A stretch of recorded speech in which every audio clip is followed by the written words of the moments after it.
The city never slept. It just shifted from one kind of crime to another. Lucas Dorn watched the skyline through the reflection on the hotel window, a cigarette burning down between his fingers. Midnight fog rolled in over the river, swallowing the neon until the world looked like static. In 6 hours, he'd either vanish a millionaire or disappear for good. The plan was flawless, or so he kept telling himself. Vault entry, 21 minutes. Security loop, 9. Extraction, 4. No guns, no blood, no mistakes. It wasn't about greed. It was about control. Behind him, a voice broke the silence. "You're thinking too much again." Mara Quinn, all black silken steel eyes, stepped into view, loading a small pistol and tucking it under her jacket. She was the only one who could talk to Lucas like that and live. He smirked. "Someone has to. You think you can plan your way out of chaos." "I think chaos doesn't exist," he said, exhaling smoke. "Just people who run out of time." She tilted her head, studying him like a puzzle. "You've got all the right answers, Dorn. That's why I never believed them." They'd worked together for 4 years, 3 scores, 2 double crosses, 1 near-death escape in Berlin. Every job ended with the same truth. They needed each other, but they'd never trust each other. That's what made them perfect. By 3 a.m., the crew was in motion. No names, no histories. The truck rolled silently through the service road under Fulworth Bank, the most secure vault in the city. Lucas checked the watch strapped to his wrist, a custom piece tracking the live signal of the vault's internal sensors. "Timer's live," he said. "Window opens in 5. Mara knelt beside the access panel, prying it open with surgeon-like precision. Sparks flared as she cut through the alarm feed. "Loop engaged," she whispered. Lucas gave a nod to the driver. The rear door opened. 2 men in masks rolled out a steel case and locked it onto the floor. Inside, the pulse jammer, the kind banned in every country that still had laws worth breaking. 3 minutes, Lucas said, voice steady. The vault's biometric scanner shimmered faintly as he stepped forward. He pressed his thumb to the sensor. The light turned green. He was the only man in the world who could open it because the access file had his name on it. He'd built this plan from the ground up, weeks of infiltration and deception. Every passcode, every motion sensor, every heartbeat had been mapped. And yet, as the vault door slid open with a whisper, a chill ran through him. Inside, darkness. The air smelled wrong. Cold, empty. He flicked on his flashlight. No cases, no diamond. Nothing but bare shelves and the faint hum of air circulation. Mara's voice came through the earpiece, tight and sharp. "Lucas, what do you see?" He hesitated. "Nothing, define nothing. It's gone, everything. The vault's been cleaned." Static hissed in his ear. "That's impossible." "We're the first ones in. Check the feed," he said quickly. Mara tapped her wrist display. Her face went pale. The security feed showed him, already inside the vault. 30 minutes ago. She stared at the screen. "Lucas, what am I looking at?" He stepped back, heart pounding. "Someone ran the job before us. How?" No one had the codes. He looked again at the footage. It was him. His gait, his gloves, his exact suit. Even his voice, as the camera mic caught a faint whisper. "Job's clean. Extraction in 2. Mara's breath caught. "That's you." "No, that's someone who wants it to look like me." Suddenly, alarms blared. "System breach," the digital voice screamed. Security override initiated. Lucas slammed the vault door, locking the override sequence. "Mara, move." They're wiping the feeds. They sprinted through the maintenance corridor, pulse jammer whining in protest as sirens echoed above them. The driver shouted overcomes, extraction routes compromised. "Someone's rerouting the tunnel feeds." Lucas barked, Plan B. The tunnel exit blew open. They dove through smoke and shattered glass into the cold air of the riverfront. Police drones swarmed overhead. The truck exploded behind them, too soon, too precise to be random. Mara coughed through the smoke, eyes wild. "Lucas, what the hell just happened?" He stared at the flaming wreckage, the reflection of the fire in his eyes. "Someone stole our job," he said quietly. Then he looked at her, and for just a second, her expression changed. She already knew. And they did it perfectly. The fire from the explosion painted the river orange. Lucas Dorn stood on the edge of the water, watching his own plan burn to ash. The night air was thick with the smell of diesel and betrayal. Mara leaned against the guardrail, blood trickling from a cut on her temple. "That wasn't random, Lucas. Someone knew exactly where we'd be." He didn't answer. His eyes were fixed on the flickering lights of the drones scanning the ruins above. The way the sirens arrived too late. The way the cameras already knew their route. Every second screamed one thing. This was inside work. Finally, he said it out loud. "You sold the plan." Mara's gaze snapped to him. "Excuse me? You heard me? You had access to my schematics, the codes, the timing?" She laughed bitterly. "You think I'd blow a $1 billion score to make you paranoid? You're losing it, Dorn." He stepped closer, voice low and dangerous. "Someone got inside my system, Mara. That doesn't happen without help." She held his stare. "You mean without your permission?" For a moment, neither of them moved. The sound of the river filled the silence between them, calm, indifferent, eternal. Lucas turned away first. "We need to move before sunrise. Whoever did this will try to erase us next." They disappeared into the back streets, slipping through old maintenance tunnels that snaked beneath the city. By dawn, they were holed up inside an abandoned textile mill, one of Lucas's safe houses. Mara sat on the edge of a steel table, wrapping gauze around her arm. Lucas sat across from her, disassembling a stolen security tablet. Lines of encrypted footage scrolled across the cracked screen. He isolated the feed from the vault cameras. There he was, walking through the vault door, calm and confident. But there was something off. He slowed the video, frame by frame. The man's reflection in the vault glass flickered for one frame only, revealing another face beneath his. A digital overlay. A perfect mimic. Lucas's pulse quickened. "This isn't surveillance, it's simulation." Mara frowned. "Meaning? Someone replaced the real footage with synthetic data, made it look like I was there. But that takes serious power. AI reconstruction tech, deep layer patterning, facial mimicry." He paused, remembering something she'd said months ago in Prague. "Every great thief steals the impossible." He turned to her slowly. "You've been talking to someone?" She blinked. "What?" "You said you had a contact, someone who could bypass facial ID protocols." She exhaled, annoyed. "That was for the vault entry, Lucas. A job like that needs backdoors. Name?" He pressed. She hesitated. "You wouldn't know him." Lucas's jaw tightened. "Try me."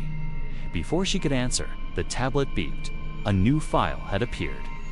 Unmarked, no encryption trace. Just a timestamp. 3:42 a.m., the exact moment the vault alarms tripped. He opened it. A new video filled the screen. It showed Mara inside the vault, alone. Lucas froze. She turned to the camera, lifting the diamond case with a smirk, whispering, "For what it's worth, Dorn, you were right. It was perfect." He looked up slowly. Atia was already standing, gun in her hand. Safety off. "You think I made that?" she said quietly. "That's not me." "Funny," Lucas said, rising to his feet. "That's exactly what I'd say." Her finger twitched near the trigger. "Lucas, listens, someone's playing both of us. That footage could have been fabricated, just like yours. Or maybe," he said, stepping closer, "this was the plan all along. You frame me, disappear with the diamond, and I take the fall." Her eyes hardened. "You don't get it, do you?" Someone copied us. Both of us. Our voices, our movements, everything. We're not being hunted, Lucas. We're being replaced. Before he could respond, the tablet flashed again, a live security ping. Coordinates, downtown, the same vault facility. He opened the feed. And there they were, Lucas and Mara walking out of the bank lobby together, laughing. Same clothes. Same movements. Perfect copies. Mara's real voice cracked. Oh my God. Lucas felt the weight of reality collapse under him. A key whispered. Then who the hell are we? They ran. Again through alleys, across rooftops, into the underbelly of the city that no longer looked like theirs. Every screen they passed lit up with their faces, security alerts, news feeds, wanted bulletins. The world already believed the doubles were them. By nightfall, their names were gone from every database, their money, their IDs, their history, deleted. Mara sank against a brick wall, trembling. It's rewriting us. Lucas stared into the distance, face hardening. No, he said, it's erasing us. He looked at her, half fury, half fear. If there's another me out there, I want to meet him. Mara shook her head. You won't like what you find. He smiled coldly. I never do. The rain returned before midnight. Thin, needle-sharp drops that blurred the skyline into streaks of gray. Lucas Dorn sat in the back of a stolen sedan, staring at the glowing tablet on his lap. The footage of himself and Mara walking out of Falworth Bank looped endlessly, perfect down to the smallest movement. He'd watched it 100 times already. Each frame screamed the same truth. Whoever did this didn't just frame them, Ray replaced them. Across from him, Mara tore through a stack of stolen data drives, her hands trembling as she decrypted the files. The glow from the screens painted her face in cold light. I've seen this code before, she muttered. Lucas leaned forward. Where? In Zurich, a year ago. A man named Callan Rhodes. He was developing identity mimic software for the Defense Ministry. They shut him down when one of his test subjects went rogue. Lucas's voice dropped. Define rogue. She looked up, eyes dark. The mimic killed the real person and took their place for 6 months before they found out. A long silence followed. The car's wipers clicked like a metronome. Lucas exhaled slowly. So that's what this is, Rhodes's tech. Mara nodded. He called it Project Switch. They broke into Rhodes' last known address, a warehouse on the edge of the industrial district. Inside, the smell of dust and ozone filled the air. Old computer racks lined the walls, still humming faintly. Lucas swept his flashlight over rows of monitors. Every screen displayed facial models, movement data, digital skeletons.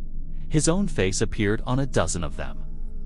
And next to each one, Mara Quinn. He turned to her, his expression unreadable. You told me you didn't know him personally.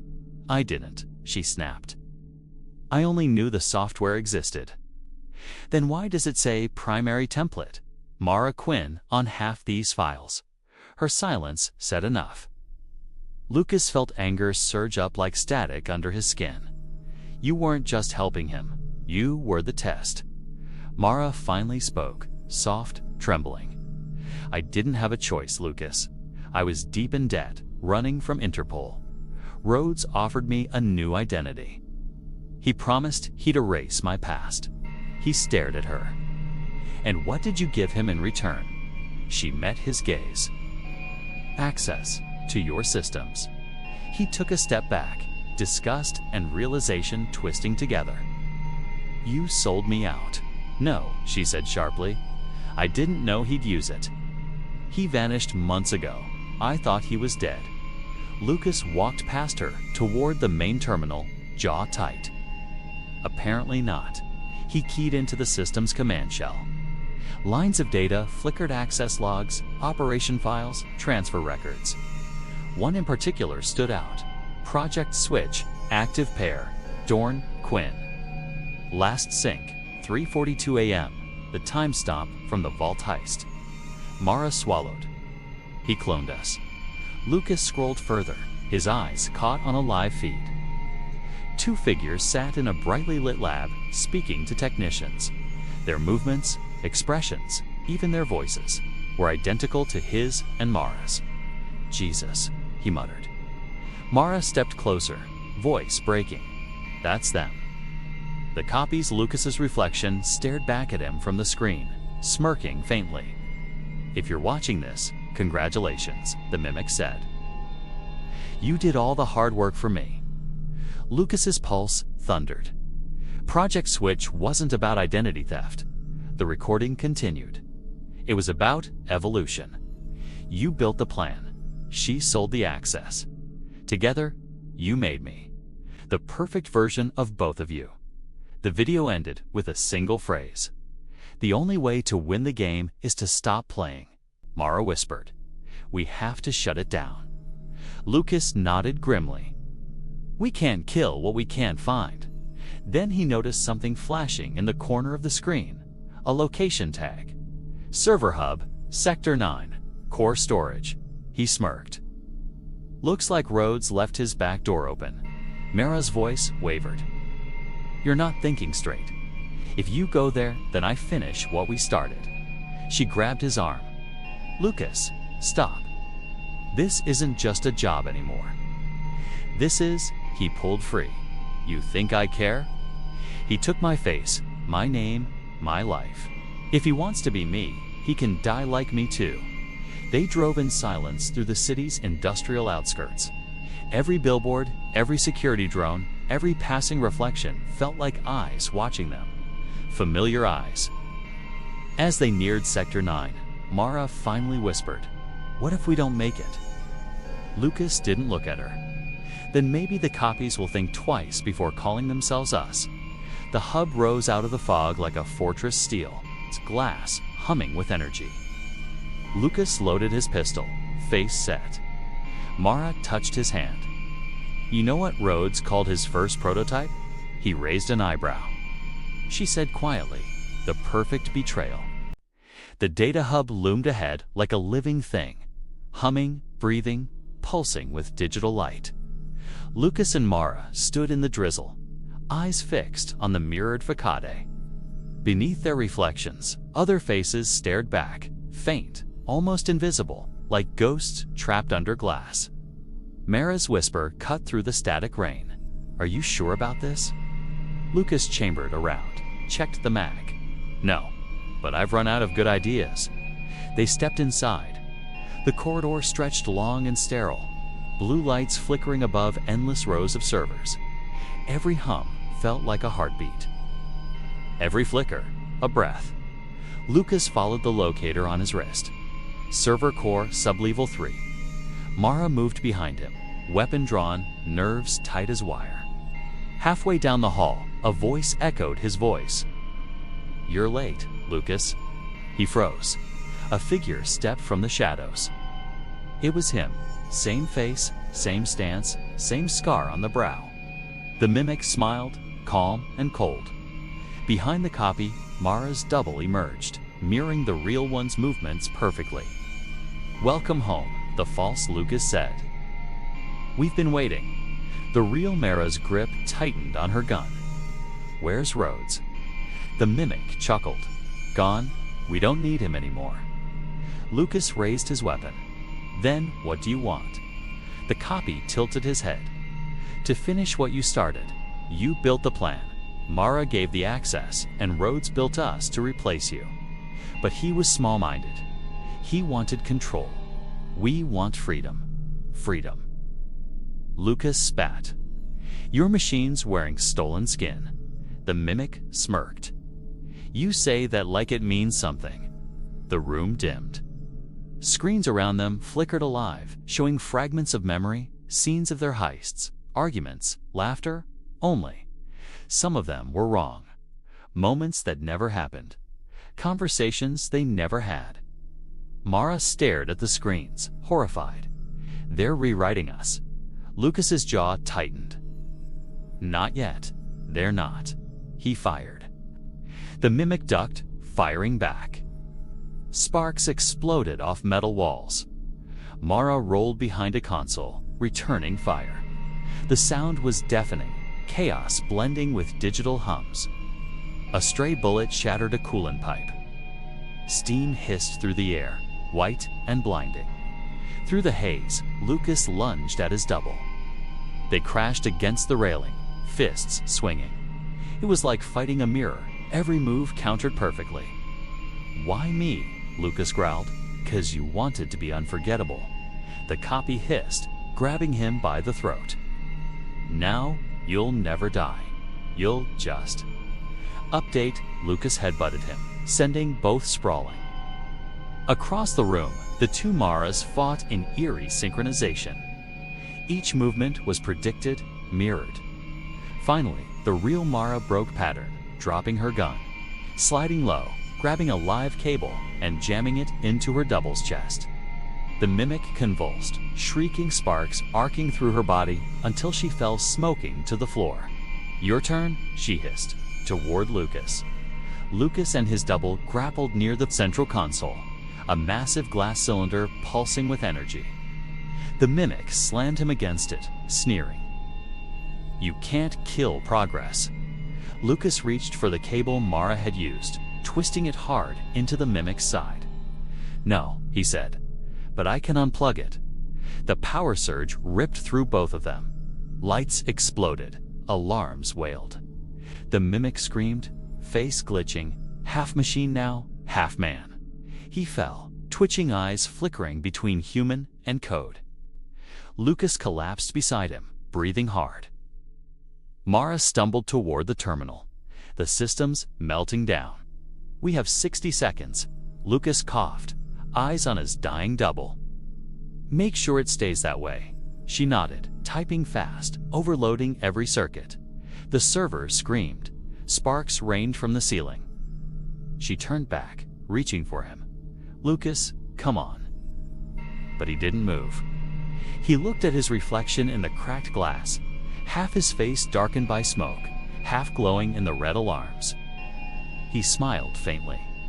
"Maybe one of us has to stay behind." Mara's voice broke. "Don't you dare." He pressed his hand to the glass. "Ah, you said once I was the best thief alive.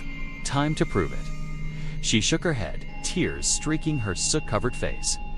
"What are you stealing?" He smiled weakly. The ending, he slammed his palm on the emergency lock, sealing her out. Through the thick glass, their eyes met one last time. Mara screamed his name as the core detonated. The explosion tore through the hub, a blinding flash swallowing everything. When the smoke cleared, the building was gone. Just fire and ash reflected in a single broken shard of glass. Weeks later, a news broadcast flickered on a hotel TV. Global authorities confirmed the destruction of the Fallworth data facility. No survivors found. Mara sat alone, staring at the screen. Then her phone buzzed. A text appeared from an unknown number. "You didn't think the perfect thief dies that easily, did you?" She smiled, relief mixed with fear. Because deep down, she wasn't sure if the message was really from him or from what he'd left behind. The end. The perfect betrayal.